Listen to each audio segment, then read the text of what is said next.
Spring. A time when all of nature's creatures come to life. But wait, what's that? A pothole? And another? Don't wave the white flag just yet. For a suspension that rides as good as new, get tried and true shocks and struts from Monroe at your neighborhood Advance Auto Parts. And get them even faster when you order online and pick them up in store. Advance Auto Parts. Let's get you back to the garage. Some restrictions apply. See store for details. This is a family-friendly version of the Steve Austin Show. Thank you for hitting that download button, and thanks for subscribing at iTunes. Hey, subscribing at iTunes is the way to go, people. That way you'll never miss one single episode. And I would appreciate it if you could leave me a 5-star rating and a comment or two. Y'all know I do this podcast for the working man and working women, and to show my appreciation for your support of this podcast, I've made a special arrangement with the fine folks at DollarShaveClub.com. They're going to give all the new members of the month the executive razor for free when you buy a tube of Dr. Carver shave butter. If you want to know why millions of others have joined the club, let me give you just a few of the reasons. DollarShaveClub.com/Steve delivers amazing razors right to your door for a third of the price of what those big corporate razor companies charge. Joining DollarShaveClub.com/Steve means you can afford to shave with the fresh blade anytime you want. And using the executive blade from DollarShaveClub.com/Steve gives you a first-class shave without breaking your bank. And then there's Dr. Carver shave butter. Using this stuff with the executive blade will give you the smoothest shave ever. And Dr. Carver shave butter isn't your average shaving cream either. This stuff is a unique conditioning formula made with high-quality natural ingredients, so your skin is going to love you too. So what are you waiting for? Sign up at DollarShaveClub.com/Steve, buy a tube of Dr. Carver shave butter, and get the executive razor for free. Dollar Shave Club has never done a giveaway like this before, so take advantage of it. Go to DollarShaveClub.com/Steve now. The following program is a PodcastOne.com production. From Hollywood, California, by way of the Broken Skull Ranch, this is the Steve Austin Show. Give me a hell yeah. Hell yeah. Now, here's Steve Austin. All right, everybody, welcome to the Steve Austin Show. I am coming to you from the mean streets of Los Angeles, California, sitting in my office here at 316 Gimmick Street, watching this secondhand spin around like a rotisserie chicken on my Pearl Beer neon clock.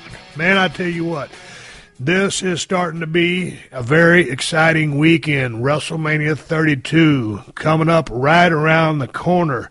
Man, I've been trying to lock down these podcasts, get everything packed up, get all my notes together. I'm headed down to Dallas, Texas on Wednesday morning. I'll roll in there Thursday night live on the WWE Network. I'm talking to the one and only Mick Foley. Cactus Jack, Dude Love, Mankind, whatever you want to call him, whichever character he was. The dude was absolutely amazing. A best-selling author, one of my former travel partners, one of my arch rivals, and one of my very close friends, and traveled so many miles down on the road. I'm talking to him on the WWE Network. Please be sure and check that out. If you don't have the WWE Network and you cannot watch it, it's okay, because the show will be on the Steve Austin Show podcast, free to listen to just a few days later. So I encourage everybody to watch the podcast when it's on the network, but if you ain't got it, no worries, you can listen to it, and will be everything that you're going to hear live on television will be on the Steve Austin Show. Looking forward to talking to Mick, and then going to the Hall of Fame, seeing all those guys, Jacqueline going in there, well-deserved on her part. I like going to the Hall of Fame. It's one of my favorite events every single year. And the video packages that they make of the talent are just so premier. And then, of course, the big show, Wrestlemania 32 in Dallas. Looking forward to watching all the guys and gals go out there and do what they're paid to do, put on a hell of a show. They get in the business to be on the big stage. Sunday, Wrestlemania 32 will be the biggest stage at that very moment in time. A very pivotal show. If you have a great performance, you can raise your stock. If you are expected to turn in a great performance, you really need to turn in an even greater performance, because all the chips are on the line. All the major storylines, all the dollars, everything that TV has been geared to, your reputation. It's a pressure situation. And I always look forward to WrestleMania. I was always looking forward to having the match that I was going to have and put it all on the line. A lot of people will get nervous on a WrestleMania. Me, not so much. And to me, that was a proven ground, and you were there in whatever spot you were. I remember back in WrestleMania 12, my first WrestleMania was Savio Vega in Los Angeles, California. And, man, I can't remember if we were the first match or we were just in the mid-card or lower card. And, you know, it might have been a 7 or 8 minute match. It wasn't anything special. But then things started heating up from there. And, of course, I would turn the corner with WrestleMania 13, a classic match with one of my favorites of all time, Bret Hart. 14, Shawn, my first World Heavyweight Championship. 15, start off my trilogy with The Rock. And, you know, finally ride off into the sunset after 19, which, you know, it would have been cool to last another 3 or 4 years in the business. But we'll stop that right here, right now. And I'm just looking forward to getting down there and seeing the guys and girls and being a part of the action. We're going to have people from all over the world descend upon Dallas, Texas. It's going to be probably bringing over $100 million into the Dallas-Fort Worth economy, Texas, and that's a good thing. And it's amazing to me how, you know, in 32 years, going back to the first one, WrestleMania 1, when Vince cranked that thing out and everybody thought it was crazy and it was one of the biggest risks in the history of the business, and it paid off. And now, you know, here it is, you know, at WrestleMania 32. I got to say, congratulations, Vince. No one could have ever imagined that it would have gotten as big and as the magnitude that it carries with it today, and that cities are actually bidding on the WrestleMania package to come to their town. And it's as big as the Super Bowl damn near, and that's saying something. That's special. Good luck to all the men and women as they go into Sunday to put on the performance of a lifetime. Hey, man, what's going on here is the Broken Skull Challenge in Redneck Island. Man, the gals came out to Broken Skull Challenge this past Sunday and totally kicked ass. Brandy was an absolute monster going through 3 rounds of competition. Couldn't quite pay it off at the end. Needed to pick up that pace a little bit probably on the backbreaker. Had some trouble on the nutcracker, and that was ultimately, I think, her kryptonite. But really, you know, put a little bit of fear in Candace. You know, Candace kind of had a clock in her head, was kind of timing her out, but a swig of protein to all the damn women that came out to the Broken Skull Challenge. Y'all were badass, and you kicked ass, and I'm proud of you. And I'll tell you what, Redneck Island is coming to a climax. We've got a season finale coming up. I think we got 1 or 2 weeks left, and it's badass. These kids are having fun. I've been having a lot of fun with Melissa Rycroft out there hosting this thing, my co-host. She's wonderful to work with. Keep watching CMT for both of those shows. Broken Skull Challenge is 8/7 Central every Sunday, and Redneck Island is 10/9 Central every single Saturday on CMT, Country Music Television Network. Hey, man, BrokenSkullRanch.com is your place to get your T-shirts, your pocket knives, your hats, whatever you want. To find out about Broken Skull Challenge, Redneck Island, Broken Skull IPA beer, shipping information, anything and everything you need to know about Steve Austin is at BrokenSkullRanch.com. And shout out to Pro Wrestling Tees for doing a hell of a job making all them T-shirts that you guys been ordering. I appreciate it very much. But anyway, before we go any further, you know I was out at the Broken Skull Ranch last week, and me and Ted Fowler was doing some work out there and was doing a little bit of shed hunting too, and I got lucky and found a couple of good ones. But anyway, I got to say thanks to a great new sponsor of this podcast, because they've made the work Teddy and I are doing at the Broken Skull Ranch a lot easier. It's the Works Switch Driver. It's basically a power drill and driver that lets you drill a hole and then drive the screw with one tool. It's powered by a 20-volt max lithium battery, so there ain't no cord getting tangled up and slowing us down. The dual chokes let you rotate from drill to driver without changing bits, so you can get your work done twice as fast. And since you'll be done with your project sooner, you'll have more time to enjoy an ice-cold Broken Skull IPA. You can see the switch driver in action at works.com. And when you do, you'll notice that it's a really powerful tool, but it's also lightweight. Now, this is perfect if you're having to get your stuff done on a ladder, if you're hanging racks or installing overhead storage. So go to worksswitchdriver.com. That's WORX switchdriver.com and use the promo code Steve at checkout to receive 10% and free shipping. That's WORX, switchdriver.com, and use my promo code Steve to receive 10% off and free shipping. Double your power and save time. Get yourself a Works Switch Driver. All right, man. I'm rolling sound here with X-Pac Sean Waltman on the other end of the phone line. Man, if we could have recorded the conversation we just had, we would have had the podcast of the year.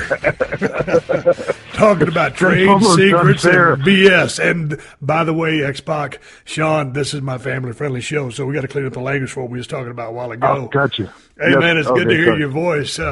Checking in with you. Hey, am I going to see you at Wrestlemania 32 in Dallas in a few days? Yeah, I'll be there on Thursday. All right. Yeah, absolutely. Have you been paying attention to Monday Night Raw?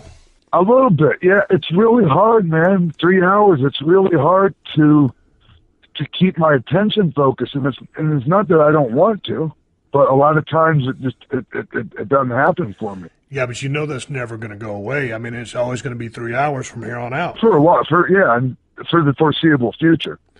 Okay, how do you mean that? I mean, because you think if they scale back to 2 hours, it would then everybody will say, oh, they couldn't handle 3 hours, so they scaled it back to 2. No, I just think eventually, like the TV or the contract's going to come up, and something's going to change. Something always does. I mean, when I say eventually, like, I mean, who knows how far, years or however long down the road.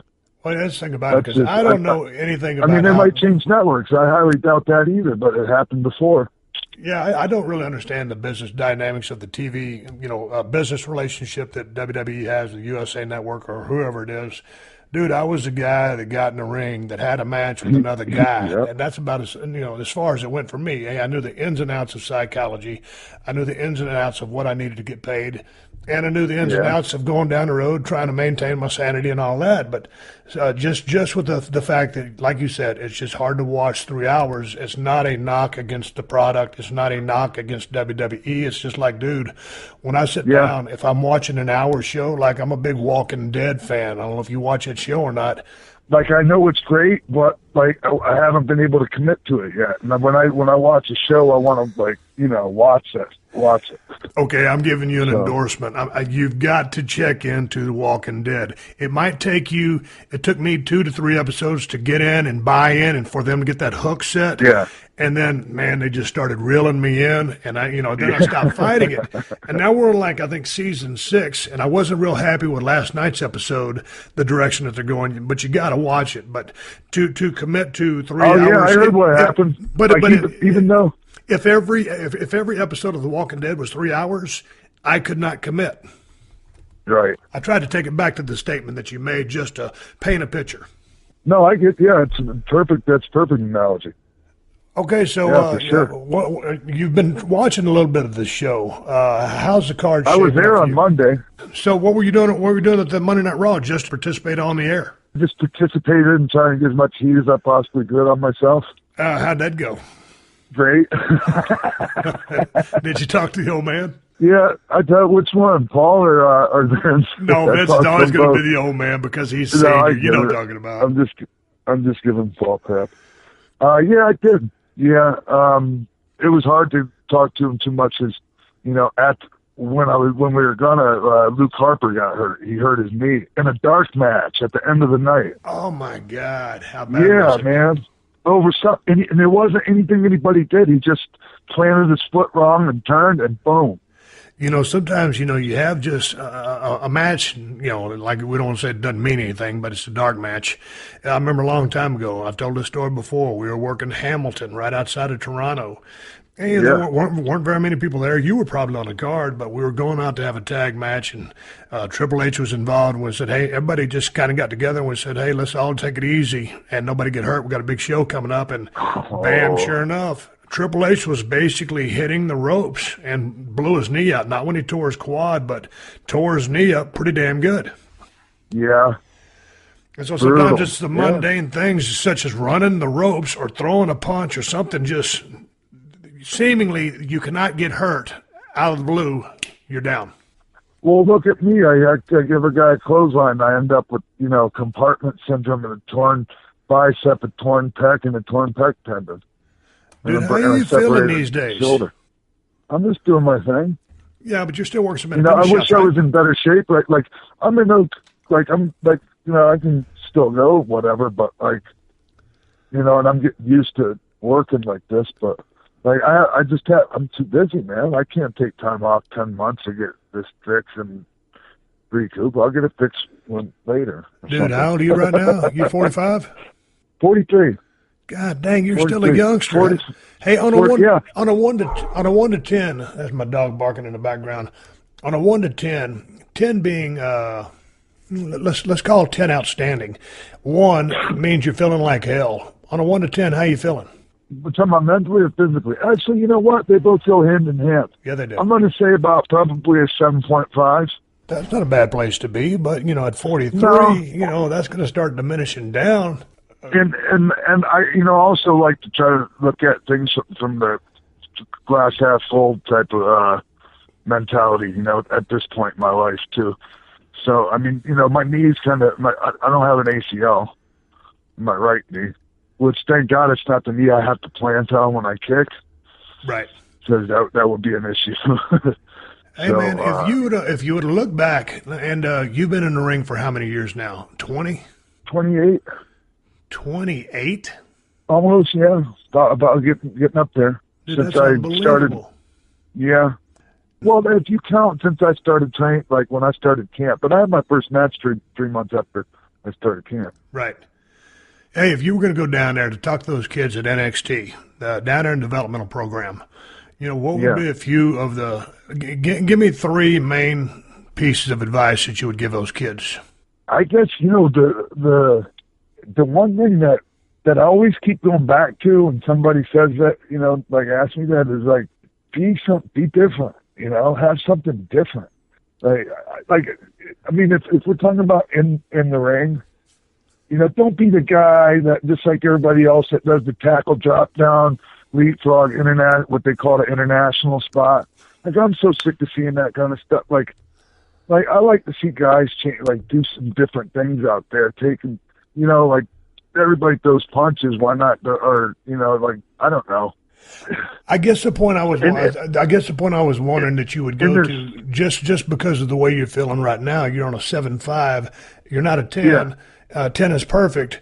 And now with 28 years underneath your belt, would you treasure all those bumps a little bit more and gave a little bit more credence as to when, how, and why to take those bumps? Because they're like interest. They will start to pile up on you and gain interest. Am I right?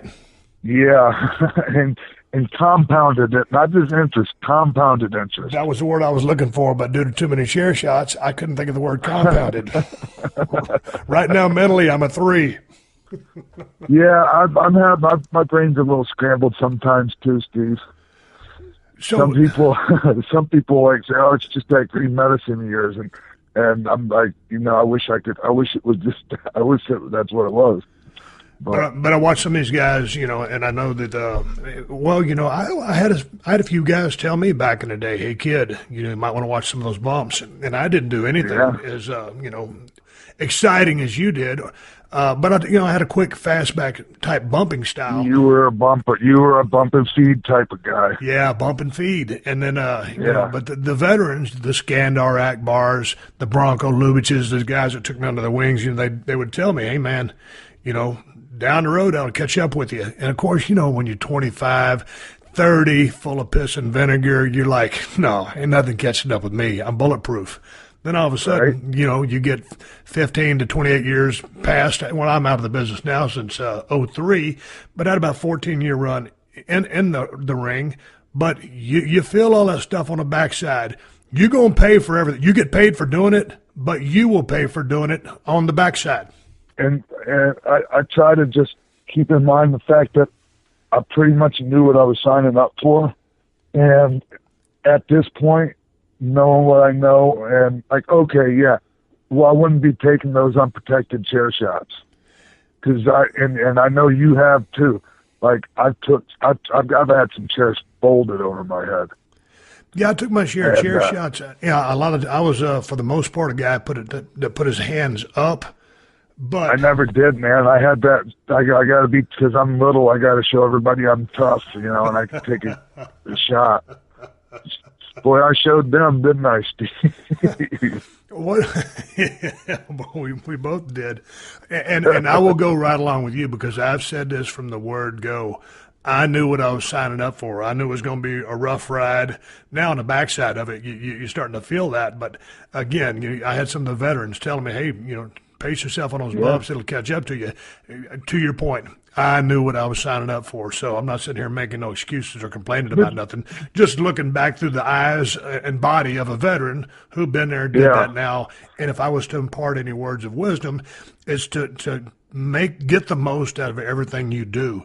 Absolutely. Bump when you have to, not because bump when you have to, not because you have to. And put the bumps in there as a part of the story. Don't make the bumps the story. When meat's hitting the mat, crowd better be making some noise. Oh yeah. If they're not, man, that meat shouldn't be hitting the mat. Hey, in my book. Well, what has been your take on just the evolution of work in the ring? Because, I can say this: the guys in the ring now are better athletes than I was. And I was a pretty athletic guy, but through the evolution of the business and the work style, they're better athletes than me. You would probably stand up to the same level. Well, I would put you in that same category. But it's also changed the style. And when we look at the card of WrestleMania 32, we're looking at a card. It's a card that's been put together because that locker room has been decimated with injuries. So, wouldn't you attribute this, or do you? I certainly do. I just think that the guys are working so hard; they're not working as smart as they can, and that is thrilling. And they do some very entertaining stuff, but it's just so high risk. I think all the bumps are catching up to the boys too soon. Yeah, that's true, and it's just crazy, the casualties of war lately, and the timing couldn't be any worse, right? But I still think, hey, man, they're still going to make something. They're still making something out of Mania, and some guys are stepping up. Guys are getting opportunities. It's not the ideal situation by any means. But hey, this isn't like 2000. This isn't 1998 when we didn't have to pass this incredibly intense physical just to be able to get in the ring for WWE. I'm telling you, I think 75% of us wouldn't have even been able to work in WWE today because we couldn't even pass the physical because of this or that that had been wrong with us for years. That's just, I really think that. I think a lot of guys wouldn't have been it's tough to pass that physical. All right, got to take a minute here to say thanks for supporting the great sponsors of this podcast. I wouldn't be able to do this for you free twice a week without them. So big ups to DDP Yoga and the DDP Yoga Now app. You can download DDP's great new app at iTunes or the Google Play Store. And that way you can do DDP Yoga easily no matter where you are. The DDP Yoga Now app lets you do all the workouts right from your phone. And right now, you can get 3 free months of the DDP Yoga Now app when you buy the DDP Yoga program at ddpyoga.com/Steve. 3 free months of that badass app. That's right. Dallas is giving all you guys a special deal. Just go to ddpyoga.com/Steve to take advantage of it. As Dallas always says, all you have to do to start living a healthier life is commit to the program.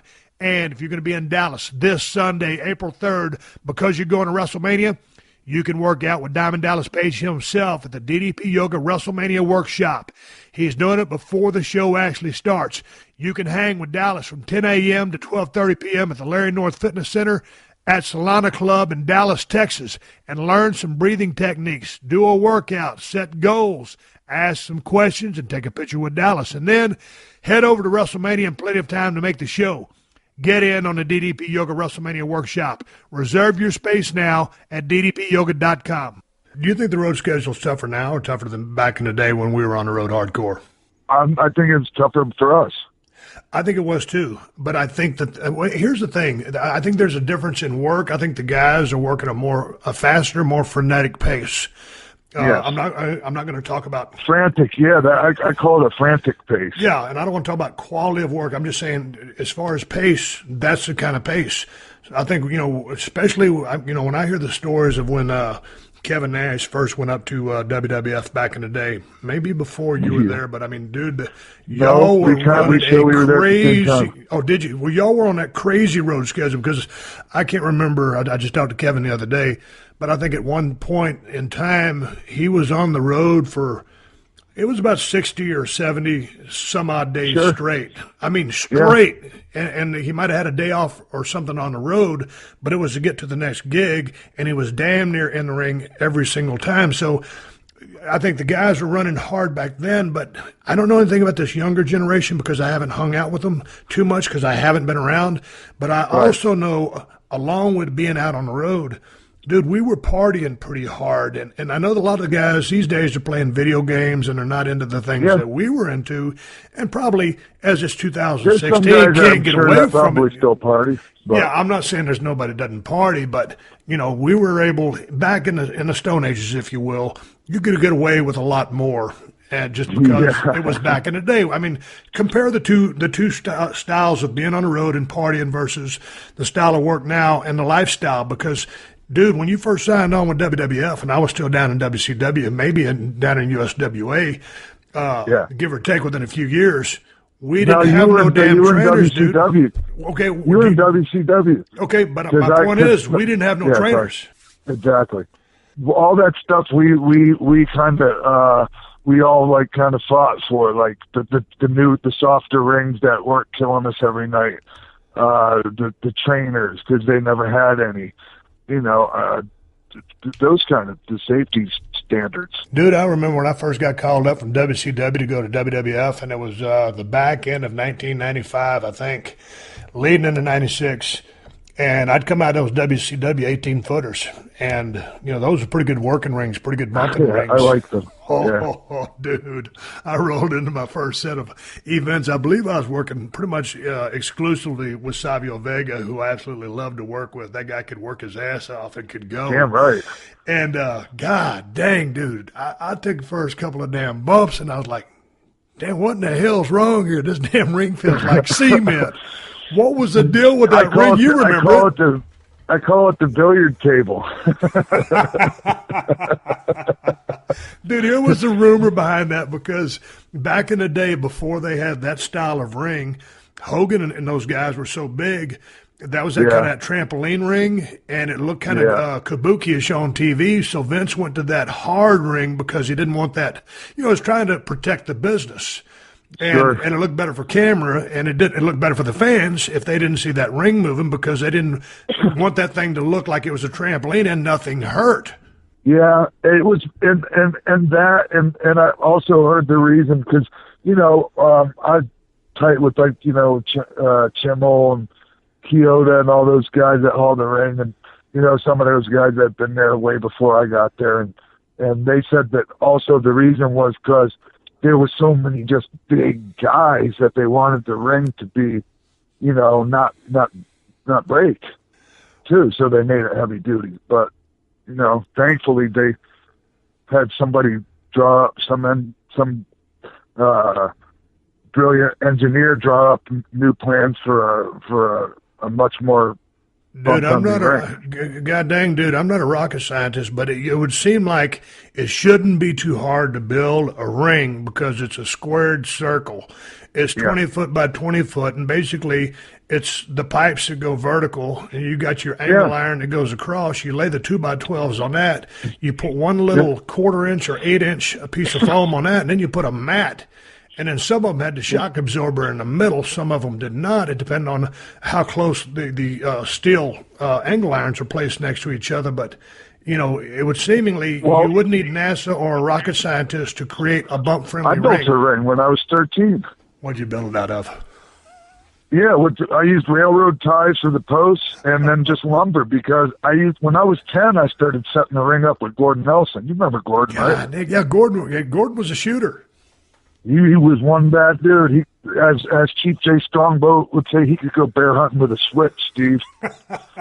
I always heard, and man, Gordon was super cool too. And I remember when I rolled into WCW, hell, he's probably already 60 some odd years old, but and me and him for some reason always got along. But man, he was real cool to me. But I'd always heard that he was a bad stick of wood.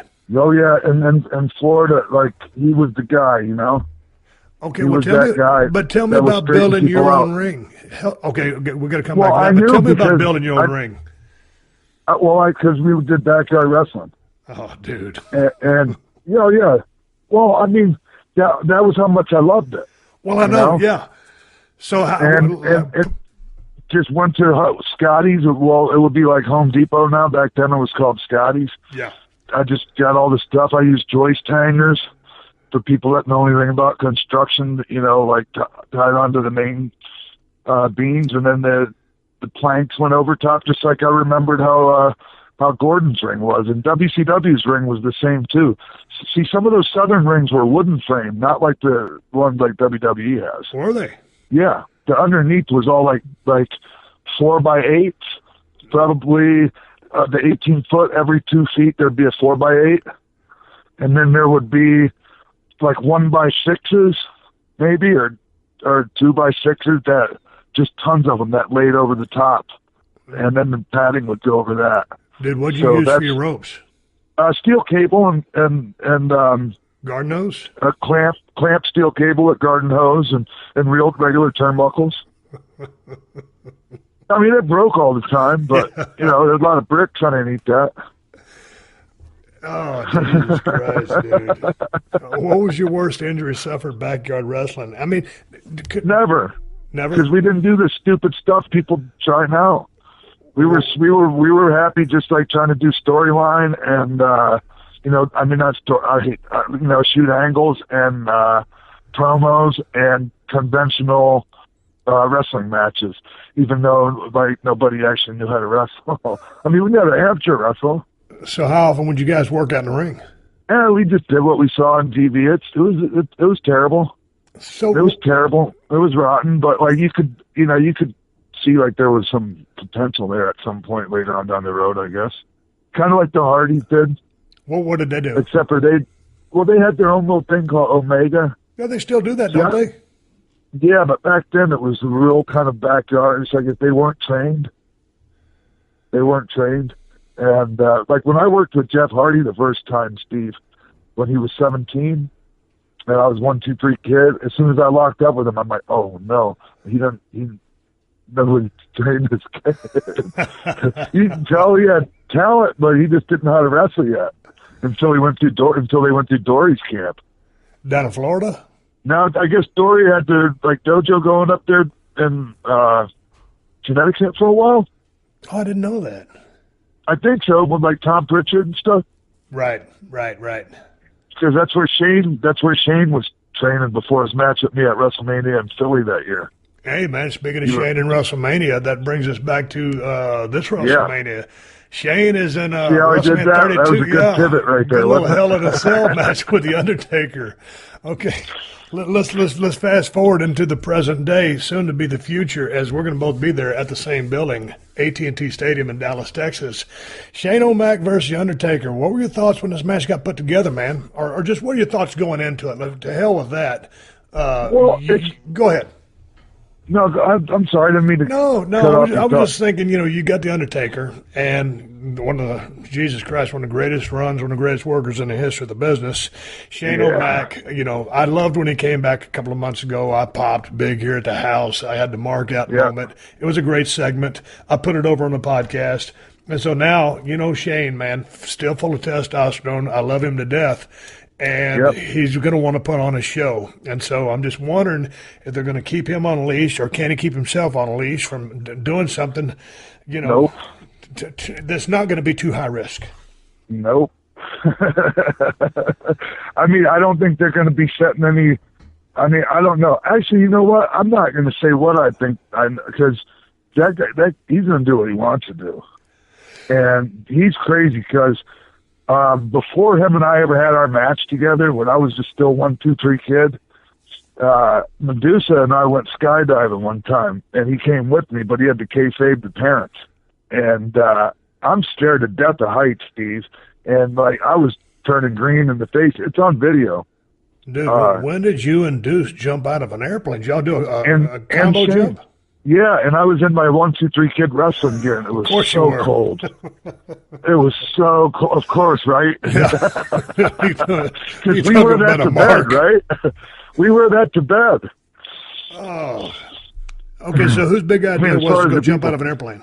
Yeah, well, Shane just went and jumped out backwards, just like nothing, and did a backflip out of there, just like he had done it 1,000,000 times. I'm like, this guy is too much. And then he took one first class butt whipping from me. I'm not used to just saying butt, but I'm trying to be mindful. Because I told him, I said Shane, because they come to me, Steve, and they asked, and they actually Vince asked me to work with Shane at Mania, and I was like, at first, oh man, I want to wrestle a wrestler at Wrestlemania. Like I'm such a knucklehead back then, and so stubborn, and I want everything to be my way, my idea, everything like that. I didn't understand. Vince is asking me to have a match with his son at Wrestlemania. Right, dude, it's a work. Right. Yeah. And he was great. He was great. We had 20-some minutes, man, and I beat the living tar out of him. And I told him, I said, if I don't, everybody's gonna. And he goes, yeah, I'm just gonna have to do it. You should see me whipping him. You should see me whipping him with a weight belt. Man, I've seen some of his videos he has on his Twitter account. I guess it's at Shane McMahon. And I didn't know, man, that dude's crazy into jiu-jitsu, I think Muay Thai. Yeah. I mean, he is in shape as hell. You ain't got to worry about him blowing up because, and Shane's always, he comes out with that kind of boxer stuff. He likes throwing hands, and that's kind of who he is. He's a tough guy. There's no doubt about that. And but he's really, really training hard.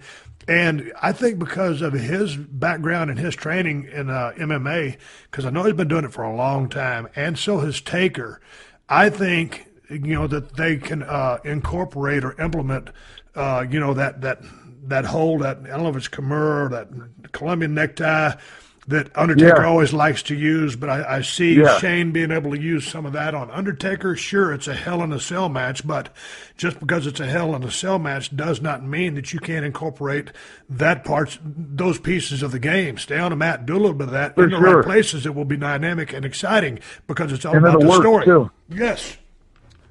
Yeah, it'll work. Did you ever work with Shane, Steve? Yeah, I did. I can only remember a few times. One of them was in a ladder match, and I can't remember, who broke the news to me. Was it Vince, Shane, both of them together, and said, hey, man, at the next pay-per-view, we're going to have a ladder match. And I'm dude, the first thing that comes to my mind is Shawn Michaels and Razor Ramon, and you ain't going to follow that. Well, you might, but Stone Cold Steve Austin ain't going to follow that damn thing. And I was just thinking about all the devastation, all the high risk, because, dude, I think I don't know if I was in 2 leg braces at the time or just 1, but I had a pretty good ground game. There was no reason. And here's the thing, man, I don't know, the Hardys, Edge and Christian, Bubba and Devon. I'm probably even leaving out some names, but some of the matches that those TLC matches that those guys strung together, off the charts, incredible matches, exciting, high risk. But, dude, for me, not so much. To answer your question, I remember working with Shane. I don't remember the specifics. I do remember that ladder match being pretty much as bad as you could imagine. It wasn't quite as bad as my scaffold match in '92 or whatever it was with Bobby Eaton, PN News, and Terry Taylor, which got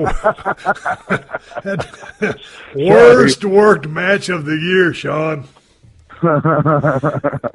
So it wasn't fun, but I'm looking for good things. It'll be an interesting match. And how much more does the Undertaker have left in him? I mean, because we always kid each other. I quit speculating.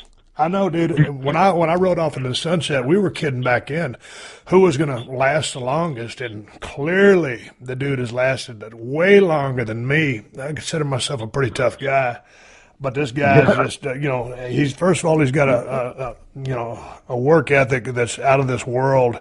He's held together by duct tape and baling wire, and he still loves his business, and it's always fun to watch him go because he was our number one. He was our main headliner in that part of the '90s, right? Like before you got there, where business was real thin, right? And like he was the guy that was like keeping us afloat. You know, him and Brat and that and like Yoko and like others, but he was the main event guy. You know, he was, and. You know the story, man. I mean, of him being all like in a flak jacket because he's got broken ribs and a Phantom of the Opera mask covering up his crushed orbital socket, so he's not missing shows. Going to, like, I'm just speaking on what to speak to the point you're making about his work ethic, and reliability, dependability. Hey man, you brought up an interesting thing here. I remember before I came here, before I went to the WWF way back in the day, and the business was in the toilet in WCW, and the business was in the toilet in WWF. Dude, what was y'all's morale like? Was it a grind? It was rough, man. It was rough, and that was why there was a lot of self-medicating going on, Steve. But also, it was a thing like, was this before or during the time when Vince launched the WBF, the World Bodybuilding Federation? It was right after. It was right after that had already it went down, because after that one, I mean, you can't have that with the. Come on, let's be honest. You can't have that without the super sauce. But my point is, you guys were floating that Ico thing. Pro was still there, though. Yeah, but the boys were still paying for Ico Pro. That's what I'm saying. You guys were paying for all those tabs, and so you're working your ass off. Houses ain't great to begin with. He's got to pay a couple more bills before you get yours. So I can imagine the do-re-mi wasn't so great. Well, I remember one time, and because money was so tough, and we were working us forever, and working us like, how they were working us. And, Owen, he was pretty chill guy, and we were in some, like, Pennsylvania town doing TV somewhere. I can't even remember what town it was. And, like, I think somebody fined Owen $200 or something. Like, he walked over, and he kicked the window out of one of the rooms in the building we were in. Like, that's how, like, everybody was dealing, like the ribs get heavier, How heavy did the ribs get? Well, we already know. We talked about that in one of the other shows. But was it mean to inflict, hey man, I want to torch this guy because I need some relief, or was it to get a pop out of the entire locker room? I think it was like to amuse ourselves almost. Like, because I would do things like lock somebody's, because I was trying to like fit in. When I first came in there, I was like the court jester. Right. I was trying to fit in, and so I would rib everybody. Like, and I got ribbed. I got my eyebrows shaved off. I don't know. We talked about that already, didn't we? I can't remember, but who shaved your eyebrows off? Well, I always thought it was Smoking Guns, Billy and Bart. And because it was my first road trips, in WWF. Yeah. And I was with Kurt Hennig gobbles me up because we're on the same flight and everything. Plus, I'd known him. Yeah. And I got really messed up, and I think I threw up on the woman in the back seat of the car and everything. Of course. I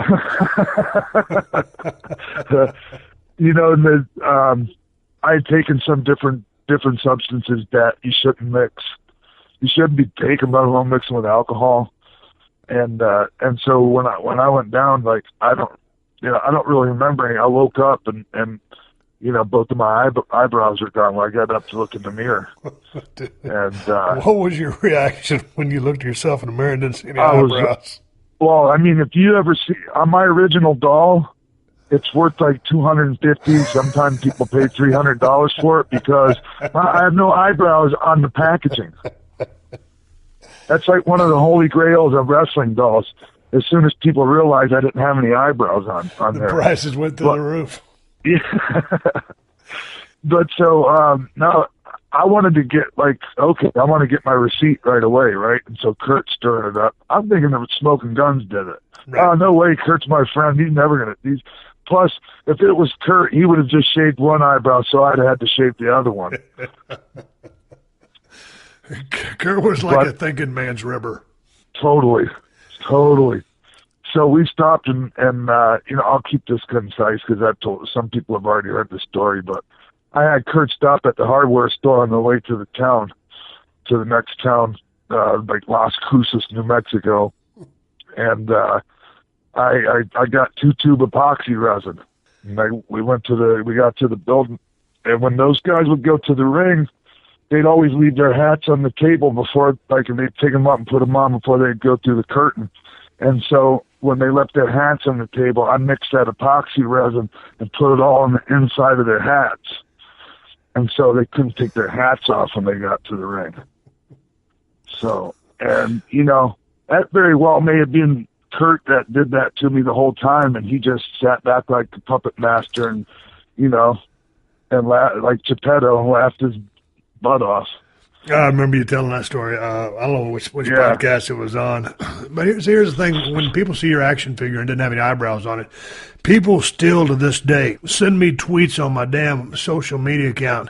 And I'll look at a recent picture or an old picture of me, and they'll say, dude, why do you shave your eyebrows? Like, for the last time, I don't shave my eyebrows. I'm very, very blonde. And I barely have any eyebrows to begin with because I'm damn near like an albino. So to answer the question for one last time, I got eyebrows. They're barely there. You can see them if you get about 2 feet from me, and that's when you can see them. But other than that, I just don't have gigantic eyebrows. I went over to do a gig the other day. It wasn't the other day. It was a while back. And I'll go sit in the makeup chair, Sean, and the makeup lady will all of a sudden just automatically start drawing eyebrows on me. And I'll say, no. I said, easy. I said, I don't use any makeup on my eyebrows because I don't have them. I said, if you put them on me, because this one lady painted them totally brown to match my goatee, and I look like Mr. Potato Head. No, dude, I told her, I said, I'll make me look like Mr. Potato Head. So no makeup on the eyebrows, please, por favor. Mine never really grew back fully back. I mean, they're here again, but... Dude, I'm going to see you in Dallas. I'm going to have to check out the eyebrows. Yeah. Hey, man, what do you think about the... And plus I had that brutal mullet, Steve. Oh. Did you... I was one of the last... Well, actually, Eddie Guerrero, he kept that thing going longer than just about anybody, but I was right up there. Hey, if you wonder where all my knowledge is coming from, as you listen to this podcast today, Alpha Brain's done helped me out. I took a couple of Alpha Brain, a couple swigs of coffee before hitting the record button, and you are hearing the effects. Onnit are the folks who make Alpha Brain. If you go to onnit.com/Steve, you can save 10% off your order. Hell, 10% off anything you order. So, yes, you can get 10% off Shroom Tech Sport and T+. Shroom Tech Sport will give you workout a boost, and it's going to help you go longer and recover faster. And, yes, you can get 10% off T+. T+ increases strength and power. It'll improve your athletic performance, and it's safe to use if you're competing. So go take advantage of this 10% discount off your order. Just go to onnit.com/Steve.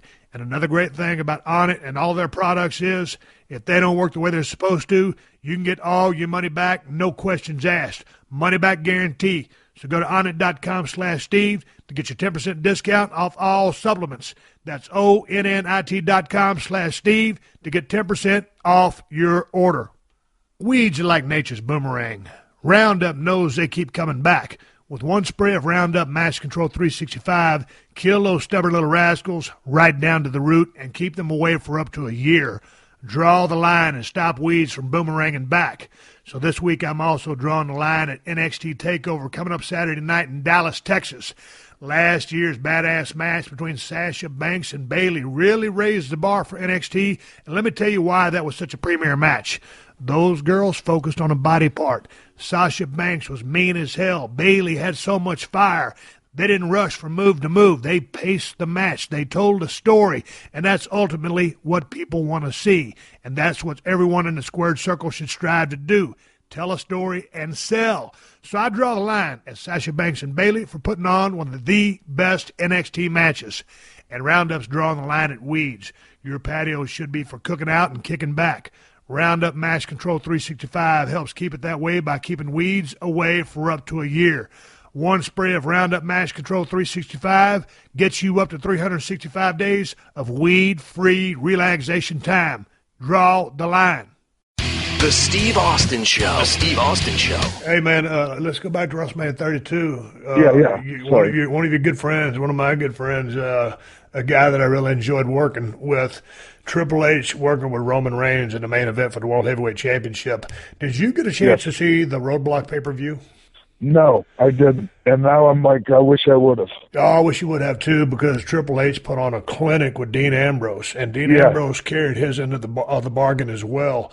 And they went, give or take, about 24, 26 minutes off the top of my head, and it was a ball buster of a match. It was very high quality, very well laid out, great fire by Dean Ambrose. Triple H looked like a complete pro. Dean elevated himself. It was just a great match. So Isn't now, it cool when that happens? Oh, dude, it's I'm a fan of Dean's anyway. But, when you get out there, and it was a great time to have a great match, with a guy like Triple H. I mean, he's the heir apparent. He's running NXT right now, and all of a sudden you go out there and, people wonder, okay, can this kid go? Yeah, well, you were just in the ring with him, and you had a 5-star match with the kid, so, everybody knows the kid can go. He just got to keep on growing and doing his thing. But the point I'm trying to make here, or the question I'm asking you, Triple H going in that main event with Roman Reigns. Roman Reigns has been out of the ring for quite some time now. Dude, you've been in your share of WrestleManias. All of a sudden, you get out there on the big stage, sometimes the nerves will blow you up just because you hadn't been around, and the moment is that big. I mean, so you agree with me, right? I don't care how much cardio. I don't care what. I don't care. You could ride the Stairmaster. You could do 1,000 squats. If you haven't been in the ring in a while, the first time, yes, you will be gassed in 20 seconds, and that I'm not even exaggerating.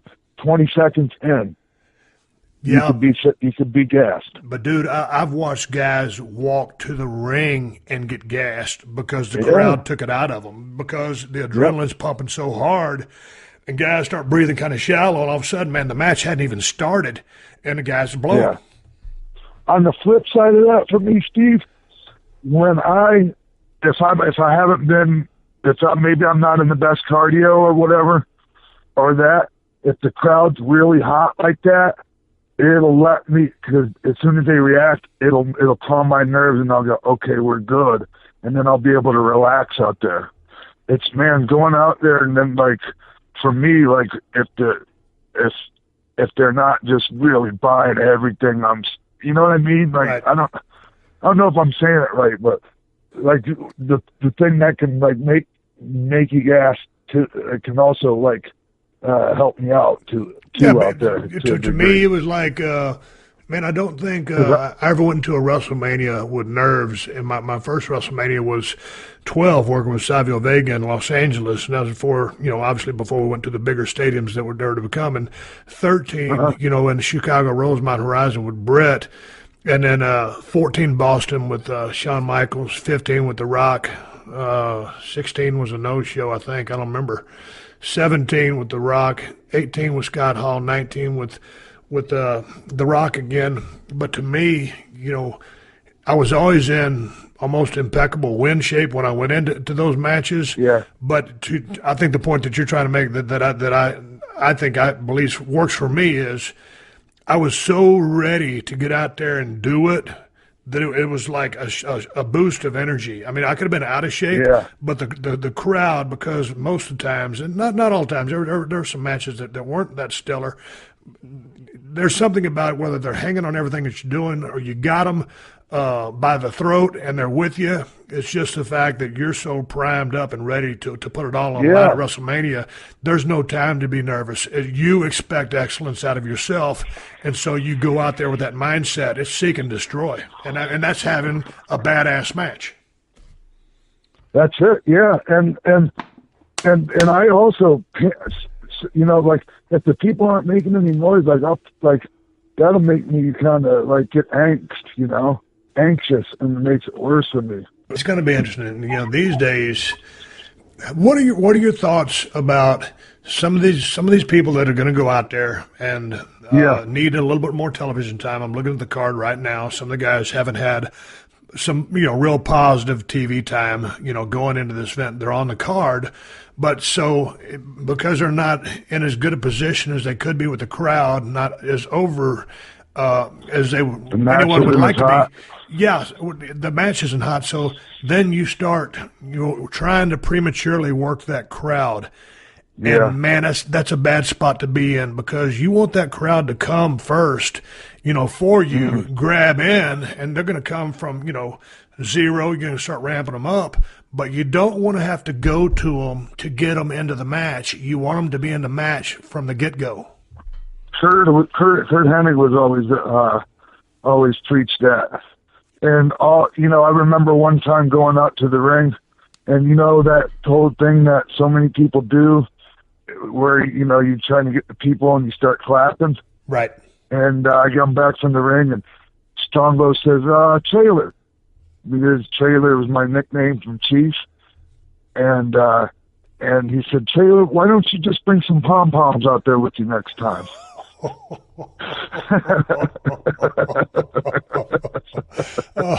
What did you say to that? I said, "Gotcha." Like I mean, he didn't have to say anymore. Right. He didn't have to say. I mean, he didn't have to say another word about it. I got it. That's good advice. Hey, man. He always had stuff like that, little anecdotal stuff, you know, in his own little.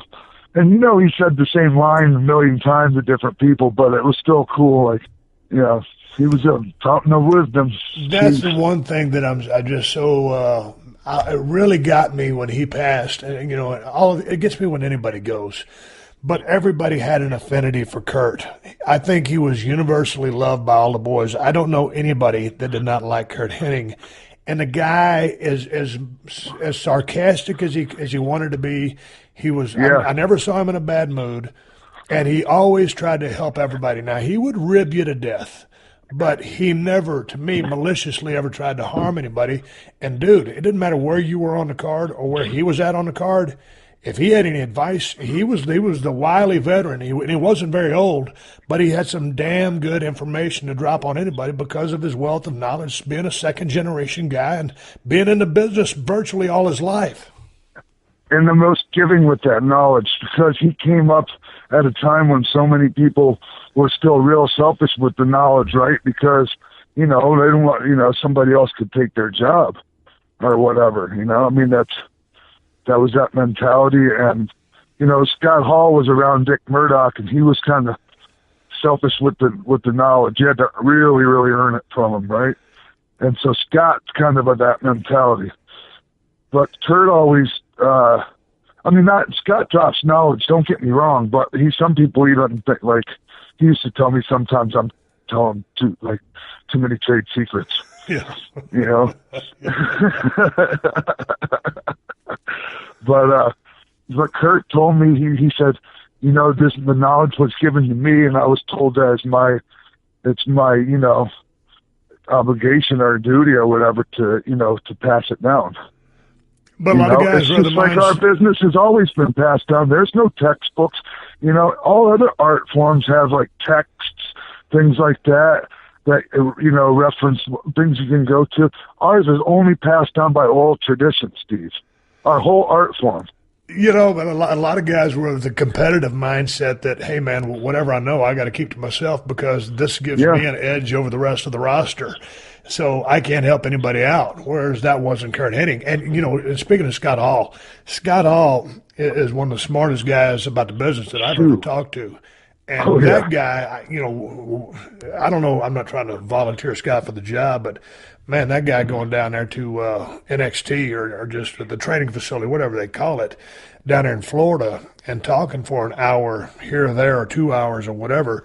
That dude is a wealth of information. It was funny because Hennig, Hall, and Rude all had kind of that same take on the business, and I don't know what it was about three guys from Minnesota, but out of all of them, Kurt. Well, Scott was from wasn't from Minnesota, but I grouped him where in he got with his big break, and I'm grouped not him with from those Minnesota guys, either, but I claimed it as my home. Right. But there was something about that AWA type, whatever it was, that I don't know. It just seems like those guys just had a wealth of information or had the business at a different level than a lot of guys. Especially this little town north of Minneapolis called Robbinsdale. It's just like right on the other side of the Victory Memorial Highway for anybody that knows Minneapolis. And I have Vern, I believe, originally from there. The Hennigs, Tom Zenk, Rick Rude. Yep. Wasn't Joe and Brady Boone? Brady Boone. Yeah. What about wasn't Animal and Hawk from there or? Well, no, Hawk. I lived in North Minneapolis on the other side, which was south of Robbinsdale, and that's where like Nord. No, I think Nord was Robbinsdale, but Scott Norton, Hawk. Guys like that were from North. Okay, golf's first major tournament is coming fast, and you can play 1 week fantasy golf for free at DraftKings.com. It's as easy as everything else you already played at DraftKings. Just pick 6 golfers before tee-off, stay under the salary cap, and then rack up points for streaks, per-hole performance, and tournament finishes. Outscore your competition and win yourself some big money. And you can play more than fantasy golf at DraftKings. You can also play fantasy MMA. I know y'all are MMA fans. It works the same way. Pick fighters, stay under the salary cap, and get points for strikes, knockdowns, takedowns, and knockouts. And then just sit back and collect your cash. Put your sports knowledge to work at DraftKings.com and get in on the winnings. Millions of sports fans are already doing that very thing. Fantasy golf contests start when the tournaments tee off, so get to DraftKings now and choose your golfers. And use my promo code STEVE to play for free.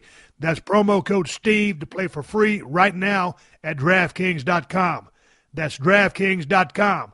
This isn't fantasy as usual. This is DraftKings. Dude, when's the last time you saw Scott Norton? A few months ago, like we do some appearances together with this one guy out of Houston.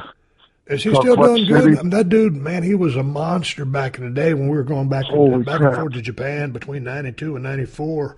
And he was on fire over in Japan and just go out in the ring and just obliterate people. How's he doing? Yeah, he was a cement mixer back when he first started going to Japan. I remember seeing him because I was in Minnesota, right? And he was like, I worked for Eddie Sharkey and he was working for Vern, but we all mixed. We all did shows together. He was the biggest guy I'd ever seen at the time. Yeah. His arms were, he was 350. He just had this real baby face. He was totally baby face. He had to grow a beard because this thing was just too baby face. And he was legendary around Minneapolis. The story that he goes into Ventura's gym, and the first time he ever got under, as a teenager, got under some weight. He benched like 405 for reps. Sloppy, but. Hey, what do you? I think he was like a national or a world champion arm wrestler. World champion. Yeah. He flashed. If you ever look up on YouTube, Cleve Dean. Yeah. He's 7 foot tall. Nobody could ever budge his arm. He had beaten Scott probably 2-3 times, maybe. I don't know. He had beaten him at least a couple of times. And Scott went back and just trained and trained and trained and trained. And why they call him Flash is because in arm wrestling, when you just when you slam their arm down as soon as they say go, they call that a flash. He flashed Cleve Dean. And nobody else in the world could hardly even budge Cleve Dean's arm. the guy was just a monster. He was at World's Strongest Man contest too. Dude, I was never worth a damn at arm wrestling. You ever worth a damn at arm wrestling? No. I mean, I was okay, but, you know, I mean, I'm not, I mean, for my weight, I would probably have been fine, but it wasn't really, to me, that's like a macho, like, it doesn't prove any. Dude, I don't know how many bars. I don't know how many bars I've been in. You know, just trying to get a damn buzz on, and here comes the drunk guy, and his eyes are crooked, and he's had too many, and he says, "Hey, you want to arm wrestle?" No, I don't want to arm wrestle. I just want to sit there and drink my GD beer or my GD Crown and Coke. That's all I want to do. And so just to diffuse it, I said, "No, man, I don't want to arm wrestle. Can I buy you a drink?" And so that's how I got out of about 162 arm wrestling matches. And at the time, what's that? You know who didn't pass him up? It was Larry the Axe Hennig. Well, obviously Rude, but Larry Hennig, even when he was like 65 years old. I didn't know he was arm Kurt would tell me, "Oh yeah, my dad was arm. I got in a fight in the bar and beat some guy up." And Axe just turned 80. God, by the way. All right, Sean. Hey, let's talk about Chris Jericho versus AJ Styles. Yeah. We're going to be on the Man's podcast. They've had a good run. What do you look for out of this match, and how do you think AJ Styles has been since he's coming to the WWE? I've been really impressed with, like, overall. This is just me personally. I'm pretty sure like he's a babyface. The people are. That's what the people are dictating. And like, I would just fire up a little bit more when you're waiting for the guy to feed up to the next thing. I mean, that's kind of nitpicking, but man, I mean, him and Owens had a hell of a match. See, I just don't like I don't like the damn, like, I'm so, and I sent a tweet out like the other day, just because sometimes, like, you know, well, not sometimes, all the time, like, when I get a thought in my head, if I got my device too close to me, it blurts out on my Twitter. And I'm just like, if I see another distraction roll up for the pin, I think I'm going to F and puke. Where the guy comes down and distracts him and he gets schoolboyed for the 1, 2, 3. I hate that, Steve. Dude, I've been seeing that a lot. And they went out and killed it, man. Those guys killed it. And then they did that, and it was done again. Yeah, the thing about it is, every time there's the roll-up with the distraction, the cherry on top is, no matter who's doing it, there's no handful of trunks. It's a straight-up roll-up. Nothing. Come on, man. I mean, when you look at all the sequences of false finishes that these guys and gals are doing these days at the current work pace that's going on in the ring that exists today, and we talked about that 45 minutes ago, and then after all that, you're going to get beat by a roll-up, a clean roll-up, dude. You know who gets beat by a clean roll-up? I would refuse. I would refuse, Steve. I would say no. His finisher quick enough. That's what I'm stealing a line from Scott Hall. Dude, I'm down with that. Just don't. If you're going to, if you want to distract me, that's fine. But I'll feed into his finish before I'm going to get rolled up and almost not get all day long. I'm right there with you. Come on. And if you're going to beat me with a roll up, I mean, you better halfway pull my trunks off, because it better look like a damn shoot. I just think it should. I think it always works good as a false finish.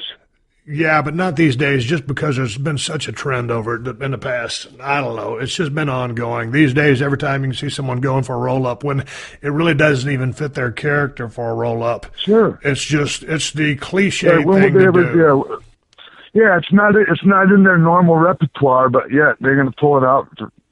Whatever. I get on my soapbox.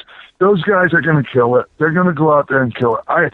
I mean, they've had a little bit of time to heat that thing up, and you know, you could see the turn coming a mile away, but that's a good thing to me. It's like when you saw Orndorff turn on Hogan, like you saw that coming a month out, but that's why, like, I watched, like, I'm like, oh, what's he going to turn on this week?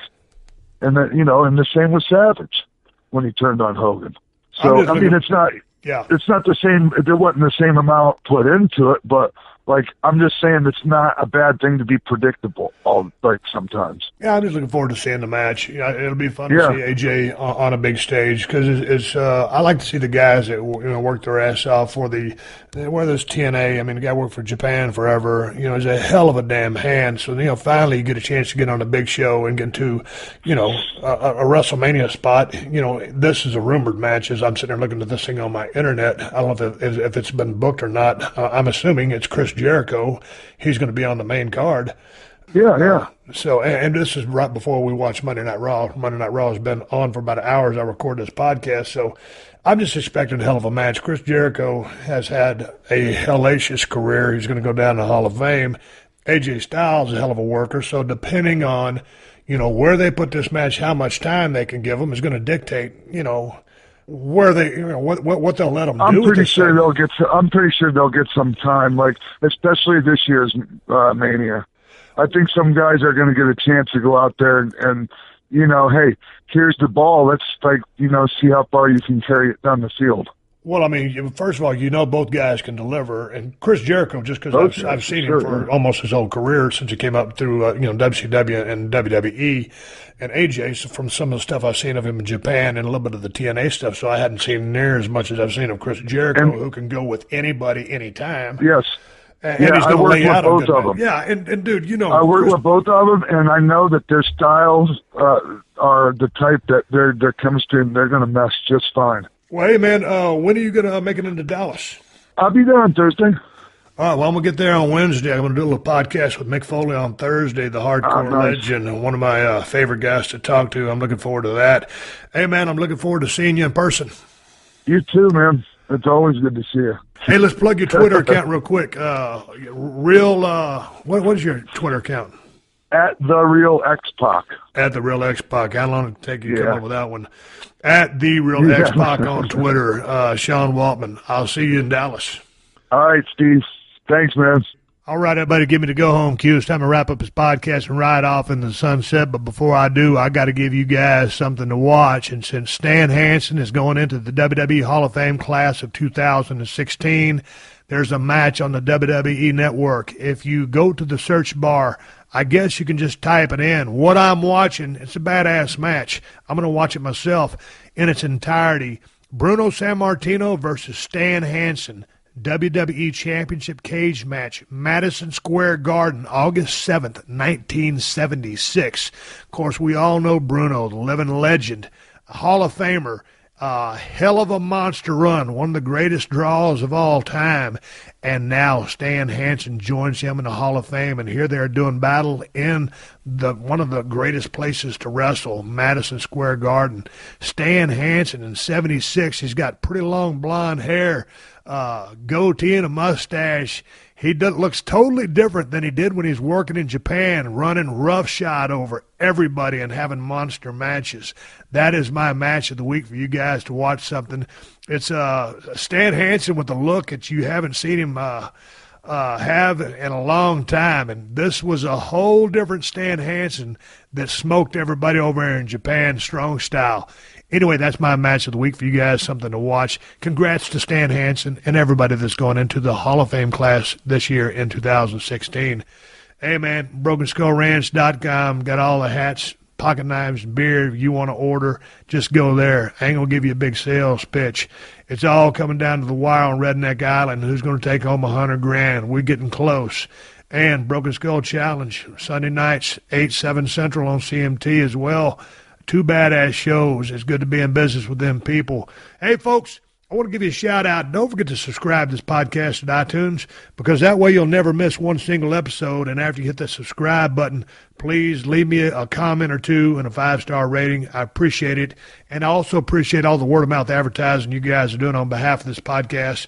And I appreciate y'all supporting the sponsors of the Steve Austin Podcast, because they're the ones who let me do this for you free twice a week. So big thanks to DDP Yoga and the DDP Yoga Now app, to dollarshaveclub.com/Steve, to Onnit. Go to onnit.com/Steve to save 10% off your order, to DraftKings.com. Use my promo code Steve to play for free, and to WorksSwitchDriver.com. Use the promo code STEVE to get 10% off and free shipping. And, of course, a big thank you to Amazon, who have been supporting this podcast since day one. Just use my Amazon links whenever you're doing any online shopping, and Amazon will kick back a few bucks to the podcast. It does not cost you anything extra. There are no hidden fees or charges. You can buy whatever you was planning on buying and help out the podcast in the process. And you can find my Amazon links by going to podcast1.com.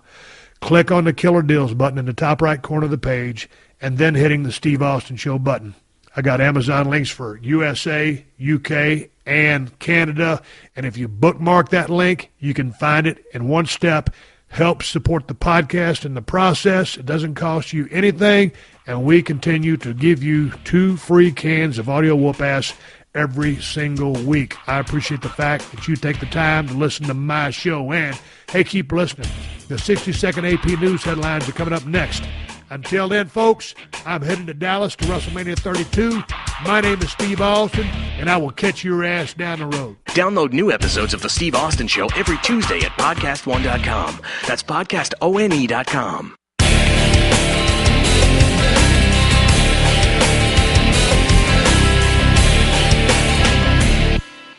I want to say thank you to Drop Stop, one of the great sponsors of this show. Drop Stop is the original patented seat gap filler, as seen on TV Shark Tank. Get the original Drop Stop at buydropstop.com and use code STEVE for 2 free gifts and free shipping.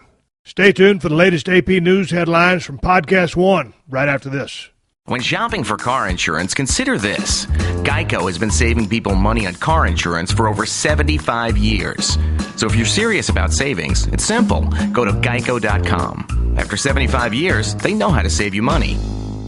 AP Update, I'm Ross Smithson.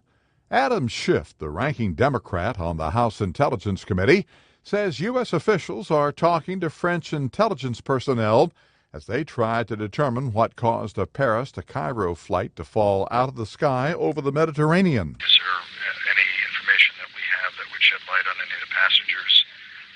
But there's nothing yet to confirm the cause of the plane crash. FBI Director James Comey says intelligence agents from around the world, including some of his, are collaborating on possible causes of the Egypt Air crash. So far, at least, we have no claim of responsibility or evidence that this was an intentional act, but the FBI, as you would expect, is working with our partners around the world to try and gain a better understanding of what happened. Given that we don't see any indication yet. None of the 66 people on board American. AP Update, I'm Ross Simpson.